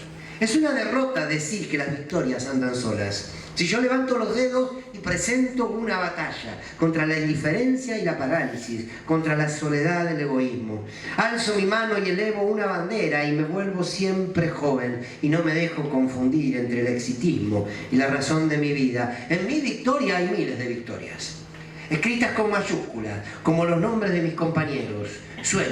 Sueño que las victorias también son mías. Mírenme, mírennos. A nosotros nadie nos domestica con las reglas del mercado ni sumisiones silenciosas. Por eso nos señalan como a una semilla que de maldita tiene que ser semilla. Levanto mis manos. De vez en cuando las victorias cantan en las plazas, bailan, toman vino, invitan con bombo sus latidos, se engrandecen y con tinta roja se escriben a veces. Las victorias son populares o no son. Intentan fusilarme, me desaparecen y no logran olvidarme. Soy el insomnio del sistema, me tiran causas y cárceles, letra de molde, los cobardes. Mis victorias son la grieta del orden establecido y de sus mentiras absolutas que caen por su propio odio. Las victorias se construyen imperfectas y van a la historia, ni de cero ni de totalidades. Lo hacen con el hilo fino de la paciencia y con sus cuerpos unen los retazos de tejido popular. 20 y tantos tenían los caudillos federales que hoy se exhiben de bustos de yeso dorados. Levanto los dedos y observo. Lo observo en la mirada de los pibes, los ojos de Artigas, la patria de Belgrano y Bolívar discutiendo con don José de San Martín. Levanto los dedos y tengo en mis manos la osadía del gaucho Rivero y las mujeres, sí, mujeres de Malvinas. Levanto los dedos y siento a los 30.000, a las madres y a las abuelas, y es una forma más de gritar nunca más. Sucede siempre. Las victorias no dan marcha atrás. Levanto los dedos, me vuelvo una humilde victoria sin fronteras y viajo. Soy el 17 de octubre, soy Fidel en la Sierra Maestra y una bandera pinto con el perfil de Néstor Kirchner y el no al ARCA. Soy un indio presidente y un obrero presidente. Soy la plaza llorando a un político, soy la plaza del gracias presidenta. Estoy convencido que vivir es tan político como escribir un poema. Vergüenza siento de quienes se presumen apolíticos. Hago la B y tengo nombre de mujer y siempre camino. Cabecita negra y peón rural, descabezados y diversos, mojando las patas de la fuente de las plazas. La victoria se sube a los árboles y flamea. Se ríen en la cara de los genocidas y no hacen numerología con las vidas. Levanto los dedos y soy los masacrados de la infame guerra de la Triple Alianza, los indios aniquilados y un pueblo entero arrojando aceite de sus ventanas. Soy la juventud de Castelli y Mariano Moreno. Soy el Chacho Peñalosa y Felipe Varela. Soy Juana Zurduy y Facundo Quiroga y Pancho Ramírez y Manuel Dorrego y todos los caudillos pobres, sí, que murieron pobres y nos liberaron. Y si quieren, soy el Che Guevara y Elian González. Soy la resistencia de lucha y vuelve, la cámpora del gobierno, Perón al poder. Soy el proyecto nacional de hoy y mañana. Soy la gloriosa juventud peronista y no me rindo. No me rindo, ante el odio no me rindo. Mi columna vertebral es la memoria, caminando hacia adelante, incompleta y entera, y hasta la victoria nuestra, siempre. Sol Giles, gracias por la invitación y por esta participación.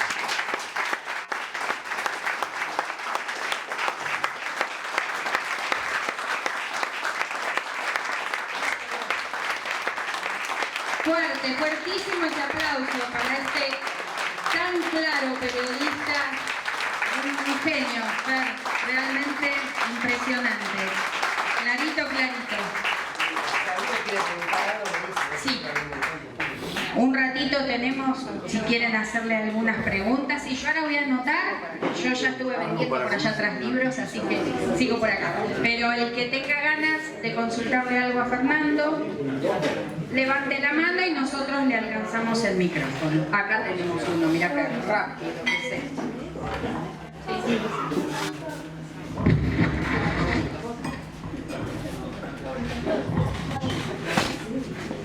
En un momento hablaste de incertidumbre, ¿cierto? Yo pienso, si el lunes tenemos una derrota política, de acá al 2023, en el humor popular, ¿Qué puede suceder? Bien. Primero, déjame expresarte una diferencia. El domingo vamos a tener, podemos llegar a tener, factiblemente tengamos una derrota electoral. Que sea una derrota política dependerá de lo que haga el gobierno después. Por eso es interesante lo que preguntas. Porque la pregunta es cómo se sale. Yo creo, humildemente, que se sale polarizando. ¿Cómo salió Néstor de la derrota en el 2009? Sí. ¿7? ¿Siete fue? 9. ¿Cómo se sale de la derrota electoral que tiene Néstor en provincia de Buenos Aires en un gran gobierno de Cristina? Después de su gobierno, el hombre más querido de la Argentina era Néstor y pierde con D. Narváez. ¿Cómo se salió de eso? Por ejemplo, asignación universal por hijo y ley de medios. Salió con los pies para adelante. No salió, bueno, che, nos vamos a sentar con De Narváez a ver cómo seguimos. Salió para adelante. Estaba Cristina, sí, bueno, claro, bueno, por eso. Pero Alberto tiene todas las posibilidades de hacerlo. Porque Alberto tiene lo que Cristina no tenía, que es todo el peronismo unido detrás de él. Tiene todos los sindicalistas, más chorro, menos chorro, todo unido detrás de él. Entonces, para mí, la derrota electoral va a ser un punto de bisagra. Y creo que ahí te quedan 2 años. ¿Qué haces? ¿Querés terminar el mandato, entregar la llavecita, decir fui el presidente de la pandemia, hice un acuerdo más o menos sensato con el fondo y ser recordado por eso? ¿O vas por la historia? Y vas por la historia no es pelearte con... No, dar la disputa que hay que dar. ¿Cómo? A ver, digo, voy a hacer corto la respuesta porque si no nos quedamos hasta las 3 de la mañana, pido disculpas, pero no paro de hablar todo. Estoy automatizado ya. Pero digo, ¿cómo puede ser? Y quiero reivindicar a Paula Español, que en la Secretaría de Comercio hizo todo lo que pudo, hizo una gran gestión, pero le faltó apoyo político. Ahora, Roberto Ferretti lo consiguió. Ahora, Roberto Ferretti se plantó, habló con nombre, dijo, estos son los productos, lo cumplen por la buena, lo cumplen por la mala, ley de abastecimiento, clausura, y a las 48 horas estaba diciendo, estos supermercados cumplieron el 100%, el 60% o el 70%. No era tan difícil, ¿no? Entonces, yo creo que el crecimiento económico puede darse. Creo que hay que tomar políticas fuertes, creo que hay que embanderarse en el 48% que te votó. Es un montón el 48%. Te la tenés que creer de Perón. Te tenés que creer que sos Perón. Ahora, el 17 de octubre escribiste una carta que dijiste feliz día de la familia. Me irritó a mí, que no soy peronista, me irritó. Le voy a poner a Perón. Es el 17 de octubre, feliz día de la familia. No habló. No habló el 17, no habló el 18. ¿Quién habló el 16? Cristina. ¿Quién habló el 19? Cristina. Le dejó los 2 días para... Habla vos. Habla vos, 17 de octubre, todo movilizado, viva Perón, la marcha, los sindicatos, habla vos. Conducí, empoderate, embanderate en la lucha. Salí y decí, Arco, Honesto no dijo, ¿qué te pasa, Coto? Salí y decí, no voy a permitir que se le aumente más la comida a los argentinos. Y está aumentando Molinos, está aumentando Arco, está aumentando te está aumentando el otro. Si sale así el 2023, vas a ver un gobierno que da batalla, que pelea, si la economía crece. Ahora, si entregás las llaves para aparecer en Wikipedia, qué sé yo, puede que no suceda nada de lo que estoy diciendo, ¿no? Ojalá. Pero, no, ojalá presione. No, las elecciones, bueno, no sé. Dale, fuerte. Ah. Hola, se escucha así. Bueno, primero agradecer y suscribir. Me permito envalentonarme en tus palabras y hablar como en primera persona del plural y decir que nos hace bien, ¿no? Hubo varios tópicos, hubo varias cuestiones todas muy medulares, muy centrales, pero para salir un poquito de lo más endogámico, digamos, ¿qué pasa con la colonización y la producción de la subjetividad? Es un tema que a mí me obsesiona desde hace muchos años y es donde se hace muy difícil desarticular el discurso del poder, y hablo del poder sustantivo. Saquemos un rato el verbo, pues tiene ese doble estándar, ¿no? Mientras más sustantivo es el poder, menos verbo nos queda a nosotros. Entonces, ¿cómo se hace? Porque la derecha apela cada vez a algo más irracional, como vos bien planteabas, en este extremar el discurso. ¿Cómo hacemos nosotros?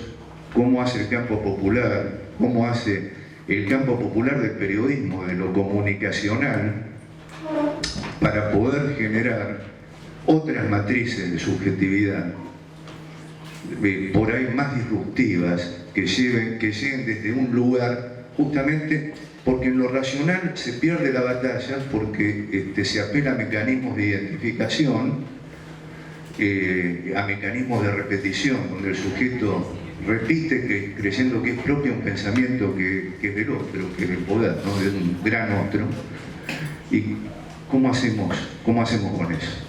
A ver, sí, es muy interesante lo que planteas, y aparte es uno de los grandes planteos que tiene el campo nacional y popular. Para mí hay muchas respuestas. Y cuando hay tantas respuestas significa que hay muchas posibilidades y al mismo tiempo que hay mucha confusión. Primero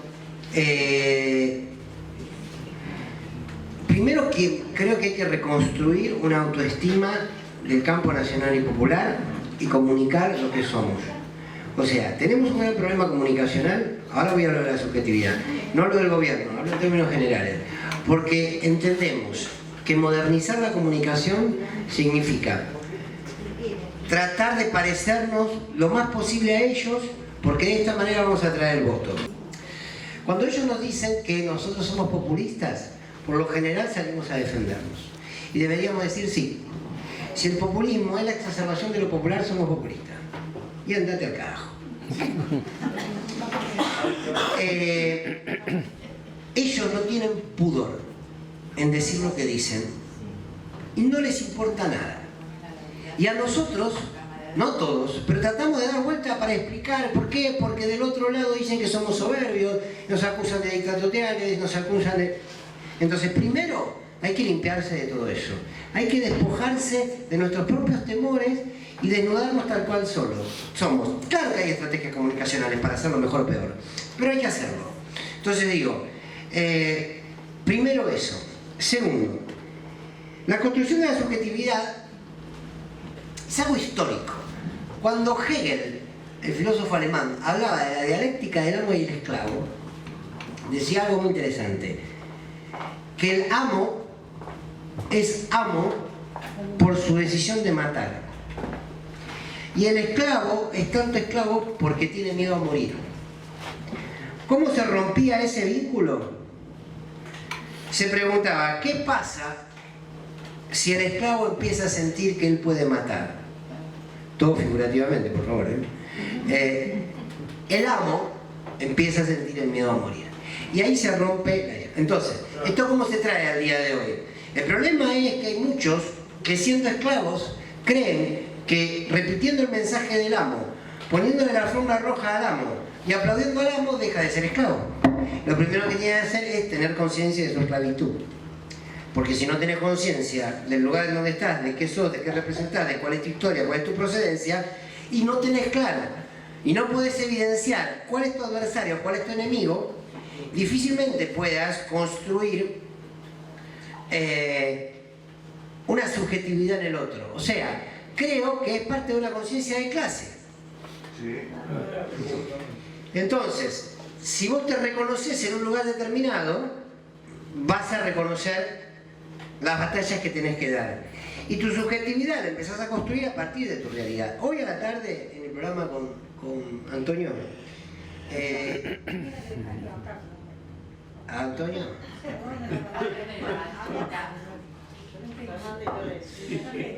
Bueno, Daniela compensa. Daniela compensa. No, son adorables los dos. Cada uno tiene su opinión política, pero el gallego es muy divertido. Pero bueno, hay cosas, no compartimos todas las ideas, sino...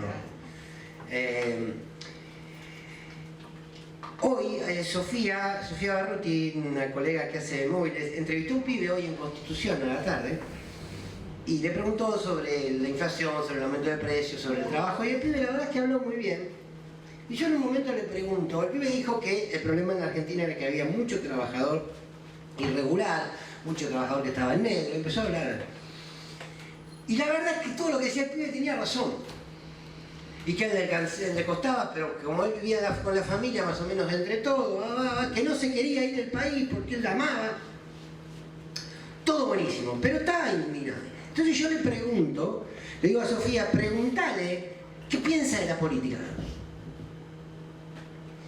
Y Sofía le pregunta y el pibe responde que es un show. ¿Qué es un show? Bueno, y dice todas cosas en torno del show. De que ellos hacen su show, ellos hacen... Y después, bueno, el programa sigue con otro ritmo, pero después cuando terminé el programa yo pude decir al aire, qué lástima que no pudimos hablar con ese chico. Porque ese chico no podía asociar, pero no podía porque era un salame, ¿no? Porque no nos educan en eso.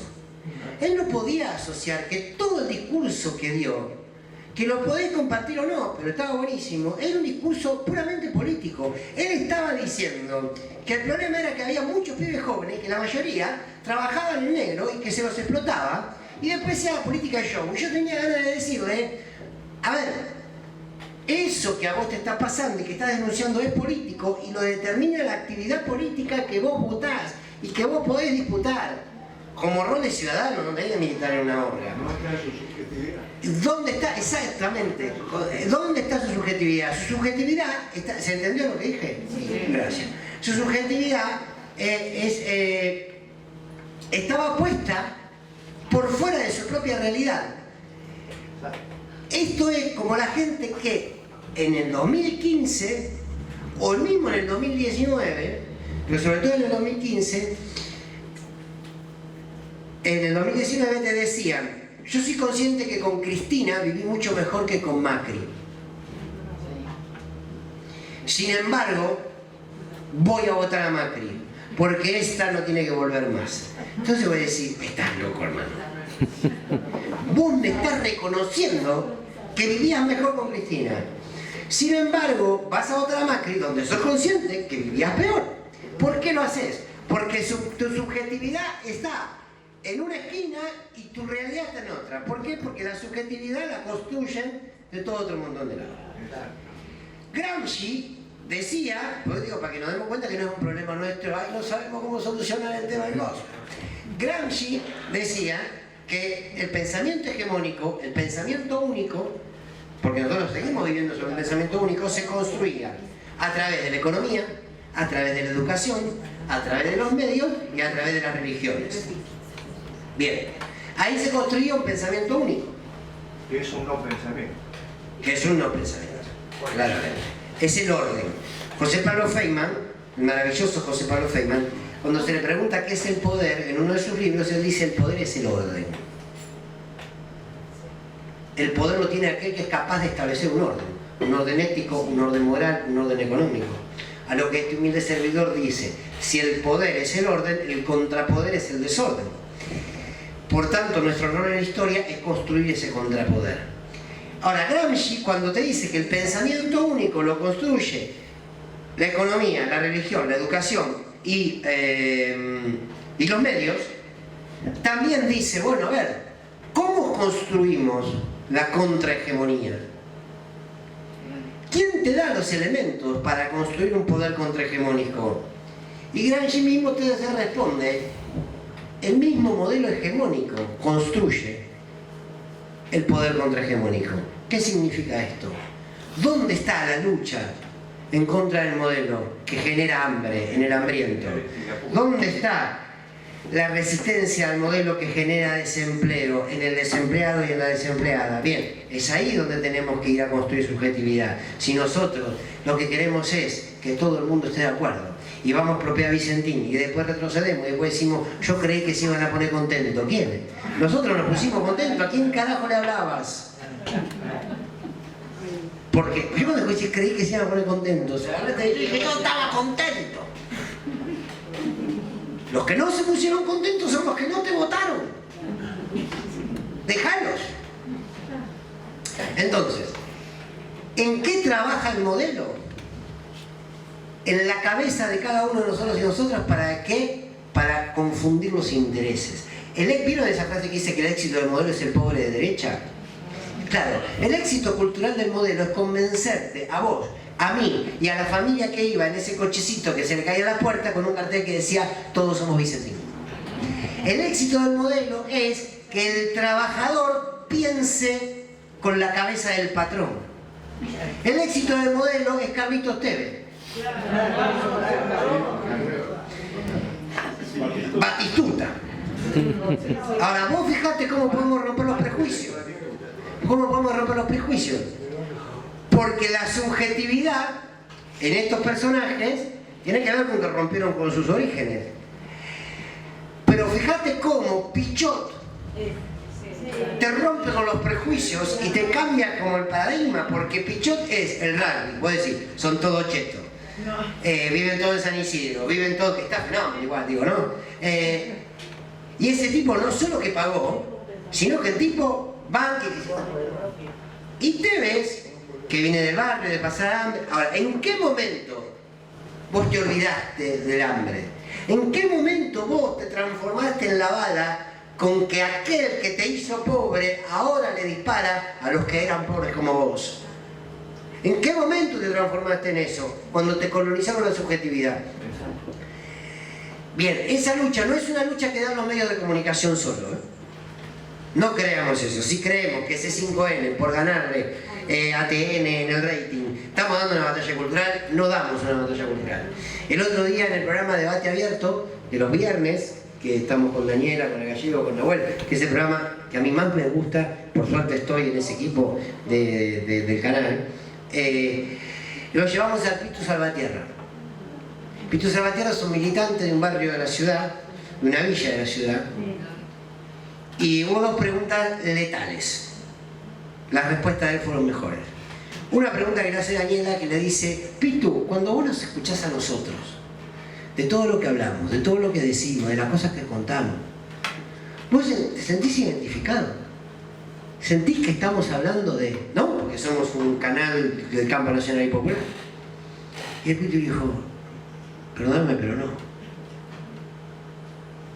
Fue buenísimo. No. Y él cuenta una anécdota. Cuando le pregunta después Daniela también sobre qué es lo que viven, qué es lo que no contamos, qué es lo que viven ustedes, cómo van viendo esto, que cuando el Pitu le dice: mira, para diciembre siempre es un mes particular, porque en diciembre, en las fiestas, todos los pibes y las pibas y la gente de la villa muestra su ropita nueva. El día de las fiestas es el día en que el pibe sale de su casita, o con la remera nueva, con el jogging nueva, con la zapatilla nueva, algo nuevo para mostrar. Entonces nosotros, diciembre, queremos tener un manguito, una changa, para poder estrenar algo en las fiestas. Este gobierno no entiende nada de eso. Y no estoy diciendo nombres, no estoy diciendo... Cristina yo creo que lo entiende claramente. Creo que también hay otros... Quiero decir, como gobierno no entendimos nada de eso. Porque si no, nunca puedes sacar el IFE en diciembre. ¿Te das cuenta de la lejanía? Ahora, este pibe tiene construida su subjetividad en el espacio en donde está. Entonces, bueno, la lucha por esa subjetividad, por esa construcción es una lucha histórica, ¿eh? Es una lucha histórica. Y termina siendo de las más importantes. Pero no la vamos a resolver nunca nosotros. Lo que sí creo, y cierro con esto, lo que sí creo es que cuando sos gobierno tenés que aprovechar los medios del Estado, no para hacer programas de concurso. Robertito es un fenómeno, pero ¿qué hace la televisión pública con programas de entretenimiento repartiendo premios? Tampoco vamos a hablar de Foucault a las 3 de la tarde, pero capaz que estaba fenómeno, ¿no? Mi hija, digo, yo siempre voy a recordar, se lo pude decir a Cristina. Una vez personalmente le dije: yo, ¿sabés cómo voy a sintetizar mi agradecimiento? Es que el primer disfraz de una nena de 10 años y una nena de 7. El primer disfraz que me pidió mi hija fue el de Juana Zurduy. Con la puta suerte que no existe.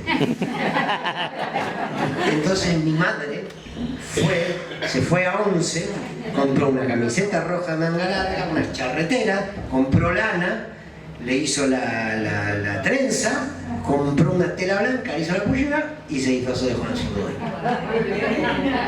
Pero eso es una batalla cultural, porque Paca Paca no es solamente samba, que además era formoseño, que además era negrito, qué sé yo, estaba fenómeno, que recorría la historia, sino que hubo algo fundamental que yo siempre quiero reivindicar del canal Paca Paca y del personaje de samba. Se rompió la lógica a los chicos de que el superhéroe es algo extraordinario, lejano y sobrenatural. Y sobre todo anglosajón. Claro.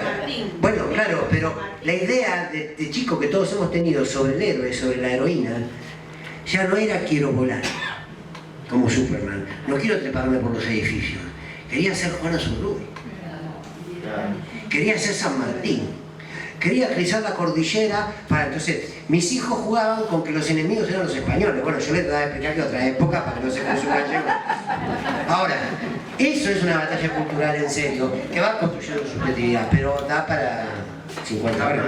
Además, cuando hay sintonía entre eso y después se replica territorialmente, y hay un colectivo que se empieza a apropiar de eso, porque creo que la batalla cultural se empieza a ganar o a librar o a emparejar por lo menos cuando hay apropiación, cuando hay una apropiación colectiva.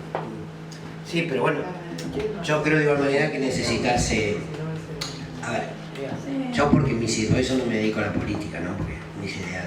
Digo, acá para empezar a plantear una batalla comunicacional hay que directamente expropiar papel prensa y aplicar la ley de medios, y si no les gusta que vayan todo en canto.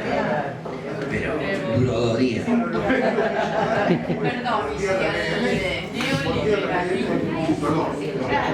Y si al neoliberalismo le empezamos a llamar neoesclavismo todas las veces, ¿Sí? sería como algunos van a razonar algo. No, bueno, hay que dar una disputa con el lenguaje también. Sí, claro. Pero yo veo que se pierden la espesura, las ideas, y la gente no piensa si no le propones que lo haga. Sí, yo creo también que nosotros tenemos, nosotros el Campo Nacional y Popular, tenemos un gran problema para comunicar.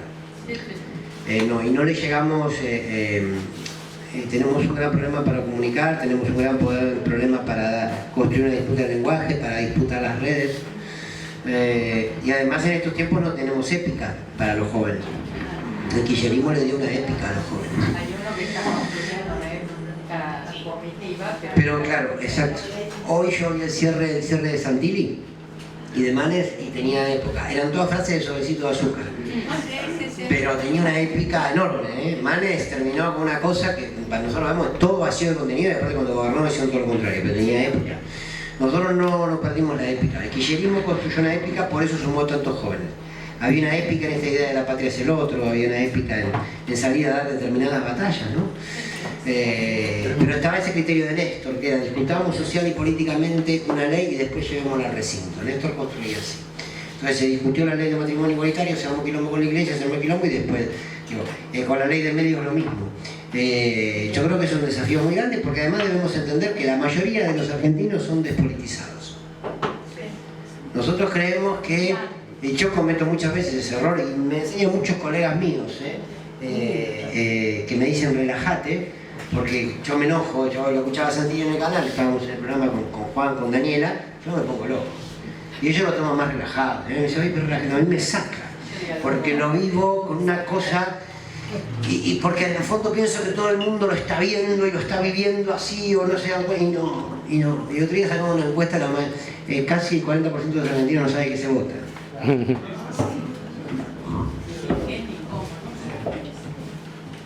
¿Alguna pregunta más? No le dijimos tampoco que se vota al pueblo. Mi nieta me decía, no le dice cómo votar. dale la boletita. No le dice cómo votar. El problema es que con tanta política terminás perdiendo hasta amistades de chicos. Pero cuando uno Porque no las puede discusiones conciliar políticas, idea política, hasta se han peleado con familias alguien por discusiones cercano, políticas. mejor que hablarle Y a veces es tan duro del otro lado. Yo tengo un grupo de años que nos conocemos, es imposible hablar de política. pero es imposible, y por más que le des argumentos, no hay manera de entrarles. Entonces vos decís, ¿hasta dónde puedo pelear esta batalla, no? Está bien lo que planteás, porque es algo de lo que aparte se ha perseguido mucho el kirchnerismo, que generó, que rompió muchos vínculos familiares, políticos. Yo también me he peleado con muchos amigos de muchos años, algunos de secundaria. Ahora, me parece que hay una diferencia, ¿Qué es esto de poder diferenciar el enemigo del adversario? Pero yo lo paso en términos de valores, no de discusión. El padrino de mi hija es un macrista recalcitrante. Ahora, yo tengo una relación de él con años, ¿no?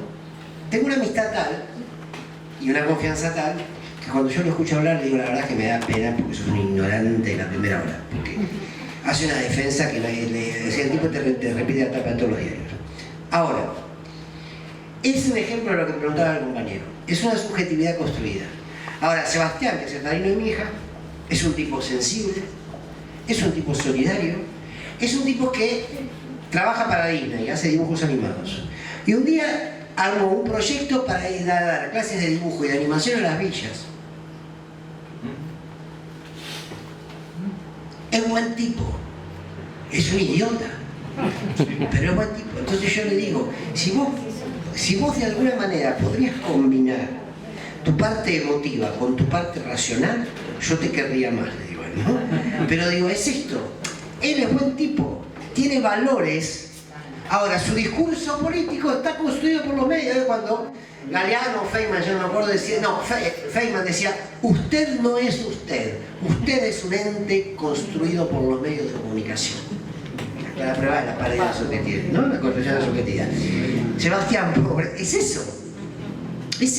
Entonces yo no me voy a pelear. Ahora, si yo descubro, como me pasó con gente del secundario, que éramos amigos, qué sé yo, descubro que estoy con gente que uno las creía amigos, que cree que los negritos de la villa son chorros, que el negro es negro porque quiere, que hay que cagarlo a tiro, que al que no le va bien es porque no tiene ganas, que desprecia al otro por boliviano o por venezolano, no te quiero ver nunca más en la vida, menos mal que la política me ayudó a darme cuenta que eras un idiota, pero un idiota irreconciliable. Porque yo creo que en lo irreconciliable también hay una hermosa belleza. Entonces digo, Pino Solana fue un adversario político del kirchnerismo, nunca fue un enemigo. Sí. Pero sin embargo, la política que defendemos tiene enemigos. ¿Cuál es la cultura moderna de estos tiempos? Entender que todos podemos hablar con todos y todos podemos llegar a un acuerdo. No. Como dice un querido amigo, colega, periodista, Luis Arrán, dice, mirá, él dice, el diálogo entre el carnicero y la vaca es imposible. Es así. Hay que contárselo a Alberto. Pero es así. Y no porque la vaca sea un animal, porque los intereses de la vaca son otros que los del carnicero. Y porque para el carnicero la vaca es dinero y para la vaca el carnicero es el fin de su vida. Entonces, nosotros no sé, los que somos muy carnívoros, no sé en qué rol entraríamos, pero yo creo que sí daña, pero que también me parece que hay momentos en donde uno debe medir si vale o no la pena la discusión. ¿Vale la pena? Y no vale la pena. Mi tía es para olvidarla. Pero de verdad, de verdad. Entonces yo no discuto más. Y es mi tía, ¿qué creía? No la invito ni a mi cumpleaños. Lo que pasa es que terminás yendo a lugares donde realmente te sentís bien y obviás el resto. Sí. Entonces vos decís, sí, estoy dando la batalla cultural con los propios, que piensa como yo. Tenés razón. Por eso creo que hay que diferenciar. Está muy mal lo que te voy a decir. Yo creo que hay que diferenciar. Mirá, hay una frase, ustedes lo conocen a Grifo Adorno. Grifo Adorno es un gran documentalista que hizo la película de Milagro con Cintia García. Es muy amigo nuestro, Cintia es una... Y un día construyó una frase maravillosa que yo creo que tiene que ser remera, que es, hay que detectar al gorila compañerizable. O sea, hay que detectar al gorila que si le das un poquito puede llegar a ser compañero. Porque hay algo ahí, una puertita que te dejó abierta como para laburar. Sí, o sea, ahí está ¿entendés? preciso, ¿viste? Entonces, yo creo que hay que, yo lo diría de una manera más bruta. Digo, yo creo que al ignorante político salvable hay que elaborarlo. Ahora, yo creo que hay un ignorante político insalvable por una mirada de clase. Y con eso es más difícil. Lo que sí creo que vale la pena al mismo tiempo entender que si nosotros lo único que hacemos es retroalimentarnos, nos va a faltar también discurso. A ver, digo, nadie puede combatir lo que no conoce en profundidad. Combatir en el buen sentido. Entonces yo creo que uno puede tener un grupo de amigos que tengan distintas miradas y uno sepa que ahí va o decide no discutir o sabe que va a tener una discusión, pero que cuando llega un límite se corre. Yo no creo que haya que... no debemos encerrarnos en nosotros mismos. Entonces yo escucho periodistas que son, y leo, yo lo leo a Pagni, por ejemplo, a Carlos Pagni en La Nación. Yo lo leo, lo veo a Nelson Castro cuando puedo, no lo veo a Leuco, no lo veo a La Nata y no lo veo a Majul, porque son tres operadores de prensa. Entonces digo, me parece que hay que conseguir esos equilibrios. Y uno tiene una mitad de todo lo vivido por encima de esta coyuntura, y sí. Y sí. Yo paro de hablar, estoy hablando un montón. Esperen, ya termino. Yo no paro. Yo mi tercer libro, que ya estoy escribiendo, es sobre la biografía y la historia de vida de Luis de Lía. No saben la cantidad de gente que me dijo, ¿cómo vas a escribir el libro de Luis de Lía? Sí, porque es un libro en contra de la estigmatización. Es un libro en contra de la estigmatización. ¿Ustedes se acuerdan de Luis de Lía yendo a la playa? A la plaza, en el quilombo de la 125, que le pegó una trompada a uno? Bueno, es brillante como fue esa historia, porque yo la cuento en el libro. El que lo llama es Néstor. Néstor le dice, gordo, andá a sacarme a esta gente de la plaza. Y él va. Y no es que pegó porque eso, no. Esperó que le apunte la cámara de TN, buscó el momento, porque cuando conozcamos la historia de Lía, tiene una historia muy larga, de muchos años, del matanzazo, de lo que fue la toma de tierra. Es un tipo que es más pillo que todos nosotros juntos. Vio que lo estaban enfocando, qué sé yo, pum, trompada a este muchacho Alejandro, quilombo, violento de Lía, pero rajaron todo. Cumplió el objetivo. Bien. Ustedes saben que este muchacho Alejandro, al que de Lía le pegó una trompada, fue la persona que más lo fue a visitar a la cárcel. Y son amigos. Yo lo iba a ver a Delía y a Amado los iba a ver y a Devido los iba a ver mucho en la cárcel, y cuando me lo presentó no lo podía creer. Es maravilloso escucharlos hablar a los dos de la 125 hoy. ¿No? Te lo cuento como ejemplo de... Digo, y a veces el estigma que se tiene, por ejemplo, sobre Luis, por tanto, ustedes saben que el no al ALCA lo financió Fidel. Fidel Castro puso muchísimo dinero para armar toda la movida del no al ALCA, el tren, el acto.